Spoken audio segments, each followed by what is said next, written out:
नमस्कार, मैं हूं शम्स ताहिर खान और आप देख रहे हैं वारदात। अपनी यूपी पुलिस ने भी मानो ठान रखा है कि वो अपने डिपार्टमेंट की जितनी भद्द पिटवा सकती है पिटवा के रहेगी। फर्जी इनकाउंटर से लेकर डाका तक डाल चुकी यूपी पुलिस के दामन पर ऐसे ऐसे दाग हैं कि बस पूछिए मत। अब इसी कड़ी में कुछ नए दाग सामने आए हैं। इस बार दाग खाने के हैं। एक इंस्पेक्टर साहब को हरे हरे नोटों का जायका पसंद था, तो दूसरे का पेट इतना बड़ा कि पूरा रेस्तरां अकेला ही चट कर जाए, वो भी मुफ्त में।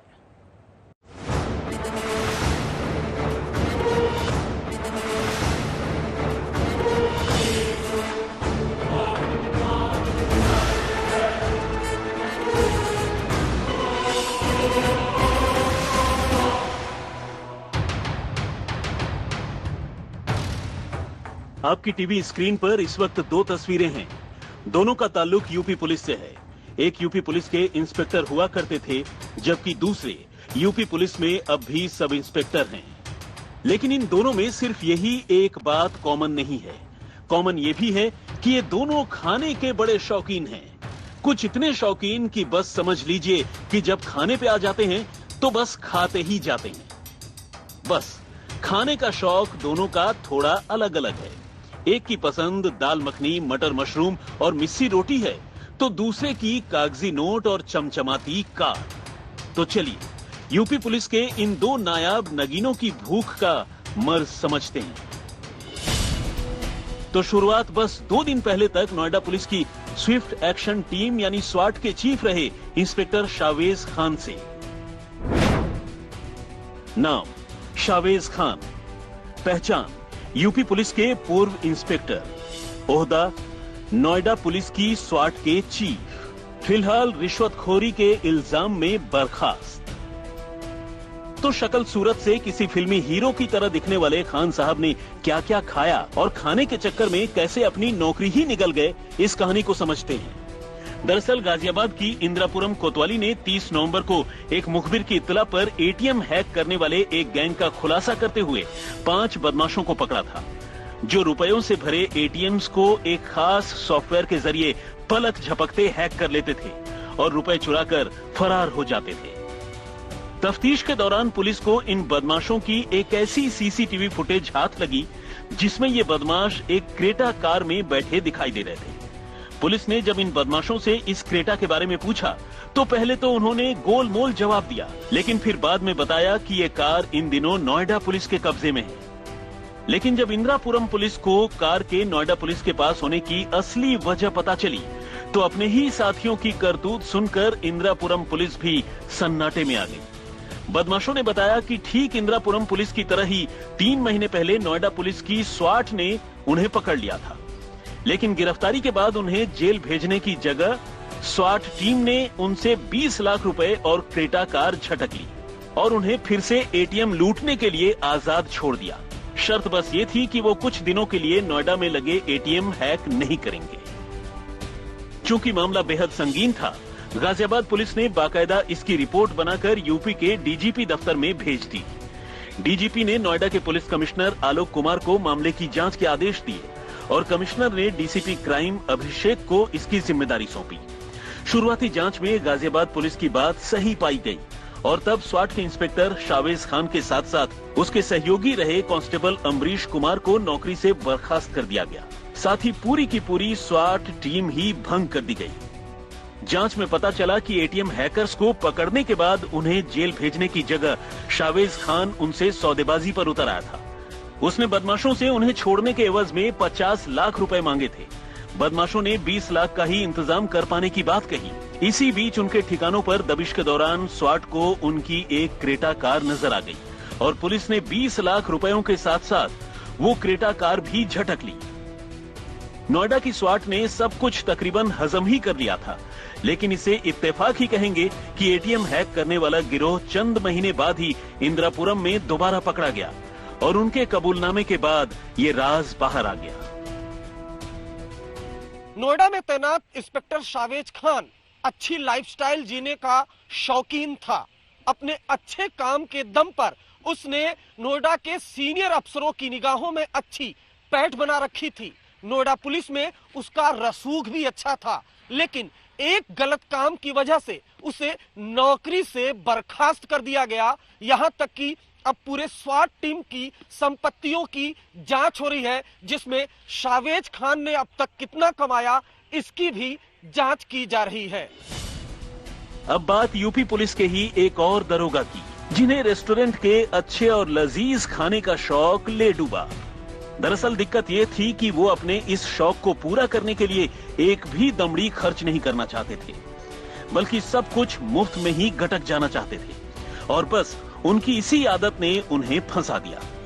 पूरी कहानी आगे बढ़ाएं उससे पहले एक रेस्टोरेंट वाले के साथ इन दरोगा जी की बातचीत के उस ऑडियो रिकॉर्डिंग की एक छोटी सी क्लिप सुनिए, जिसने इन दरोगा जी के लिए शामत खड़ी कर दी।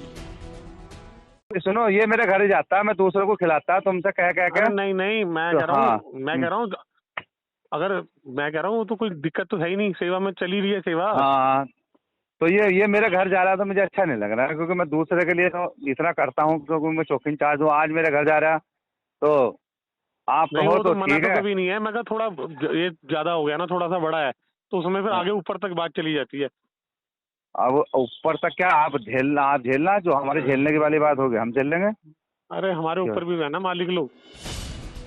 अब कहानी आगे बढ़ाने से पहले जल्दी से जनाब से आपका तारुफ करा देते हैं।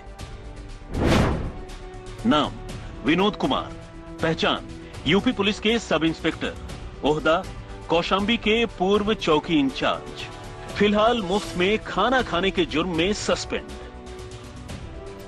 तो जैसा कि आपने देखा, जनाब विनोद कुमार कल तक गाजियाबाद की कौशांबी चौकी के इंचार्ज हुआ करते थे, लेकिन चौकी इंचार्ज होने की वजह से इन्हें ये गलतफहमी हो गई थी कि इन्हें अपनी चौकी की हद में आने वाले किसी भी दुकानदार और खासकर होटल और रेस्टोरेंट वालों से बगैर एक भी पैसा दिए कुछ भी खा पी लेने का पूरा हक है। और इसी गलतफहमी में लगे जनाब ताबड़तोड़ कॉल करने और खाना मंगाने। वैसे जनाब खाना मंगाने के मामले में भी कोई हल्का हाथ नहीं रखते थे। जब भी मुंह खोलते थे तो मानो पूरा का पूरा रेस्टोरेंट ही गटक जाना चाहते थे। अब जनाब के मंगाए खाने का ये मेन्यू देखिए और ये बिल भी।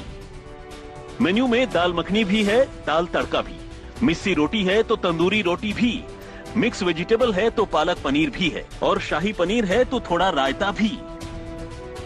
लेकिन रोज रोज की खाना वसूली से कौशांबी के ही एक रेस्टोरेंट मैनेजर का दिमाग कुछ ऐसे फिर गया कि उसने सीधे दरोगा जी की कॉल ही रिकॉर्ड कर ली और उसे वायरल कर ऐसा रायता फैलाया कि दरोगा जी के सस्पेंड होते देर नहीं लगी। कॉल रिकॉर्डिंग के वायरल होते ही इज्जत का जो फलूदा हुआ वो अलग है। पुलिस वाले खाते बहुत हैं, ये तो आपने अक्सर सुना होगा, लेकिन खाने खिलाने की ऐसी बातें सरेआम हो जाएंगी, ये हमने आपने तो क्या दरोगा जी ने भी नहीं सोचा होगा।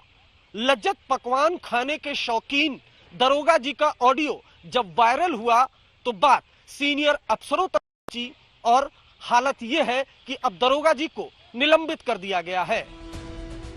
वैसे आप भी एक बार इस बिल को गौर से देखिए।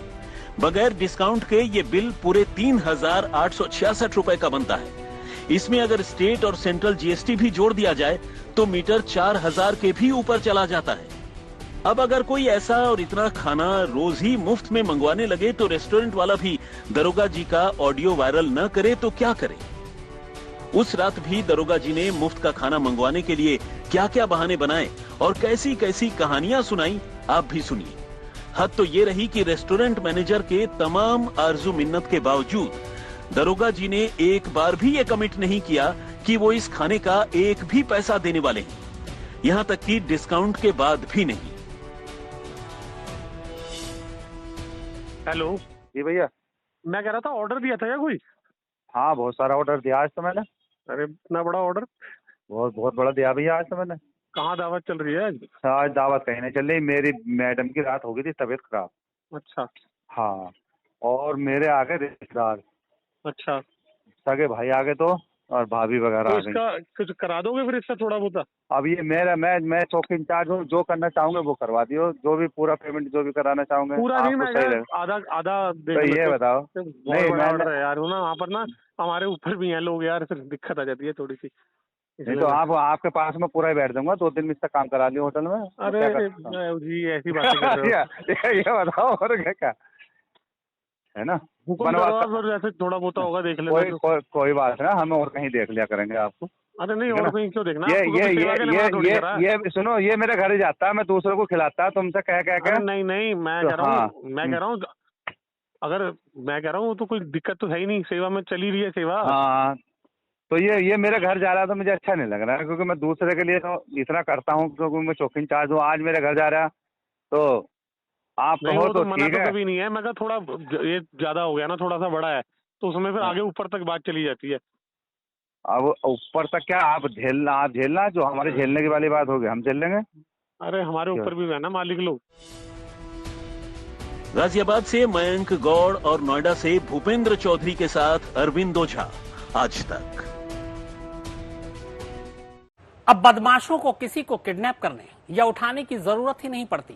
ये काम भी अपनी यूपी पुलिस ही निपटा देती है। फिरौती और वसूली में तो वैसे भी यूपी पुलिस को महारत हासिल है। अगली जो कुछ कहानियां आप देखेंगे तो आप भी कहेंगे कि आखिर ये हो क्या रहा है। यूपी पुलिस की कारस्तानियों के किस्से कम नहीं हैं। ताजी मामले में तो नोएडा की स्वाट टीम ही लुटेरों से लाखों रुपए और गाड़ी वसूल कर उन्हें छोड़ देने के इल्जाम में नप गई, और गाजियाबाद के दरोगा जी मुफ्त में खाने के चक्कर में ही निपट गए। लेकिन नोएडा और गाजियाबाद पुलिस ने ऐसे ऐसे कारनामे कर रखे हैं कि कभी कभी ये लगता है कि ये पुलिस वाले हैं या फिर गुनहगार गैंगस्टर। पिछले दिनों नोएडा पुलिस के एक दरोगा ने साहिबाबाद के एक कारोबारी को बंधक बनाकर मोटी रकम वसूली थी। इस सिलसिले में साहिबाबाद पुलिस ने दरोगा समेत कुछ दूसरे आरोपियों के खिलाफ भी केस दर्ज किया था। वहीं दूसरे मामले में नोएडा के रहने वाले एक शख्स ने इंदिरापुरम पुलिस पर खुद को अगवा करने और 12 घंटे तक नाजायज हिरासत में रखने का आरोप लगाया था। जाहिर है ये सब कुछ पुलिस के काम करने के तौर तरीके पर बड़ा सवाल है। किस्से और भी हैं। आपको गाजियाबाद पुलिस की वो कहानी भी याद होगी जिसमें अभी पिछले ही महीने लोनी थाने की पुलिस ने एक साथ 7 लोगों को गौ तस्करी के आरोप में एनकाउंटर के दौरान गोली मारकर जख्मी कर दिया था। अब इसे आप इत्तेफाक कहें या फिर पुलिस का खेल, इस मामले में सभी के सभी 7 आरोपियों को गोली ठीक उनके पांव में घुटने के नीचे लगी। यहां तक कि पुलिस ने वाहवाही के चक्कर में इसी केस में एक नाबालिग को भी गलत तरीके से जेल भेज दिया। उधर लखनऊ की क्राइम ब्रांच के 8 पुलिस वाले हाल ही में डकैती के इल्जाम में सस्पेंड हो चुके हैं। महोबा के एसपी रहे मणिलाल पाटीदार पहले ही कत्ल के इल्जाम में 15 महीने से भी ज्यादा समय से फरार चल रहे हैं। गोरखपुर में पुलिस वालों पर कारोबारी के कत्ल का इल्जाम है। कुल मिलाकर सरकार बेशक सख्त कायदे कानूनों की बात करे, यूपी के पुलिस वाले खुद बेलगाम नजर आते हैं। गाजियाबाद से मयंक गौड़ और नोएडा से भूपेंद्र चौधरी के साथ अरविंद ओझा, आज तक। तो वारदात में फिलहाल इतना ही, मगर आज तक पर खबरों का सिलसिला लगातार जारी है।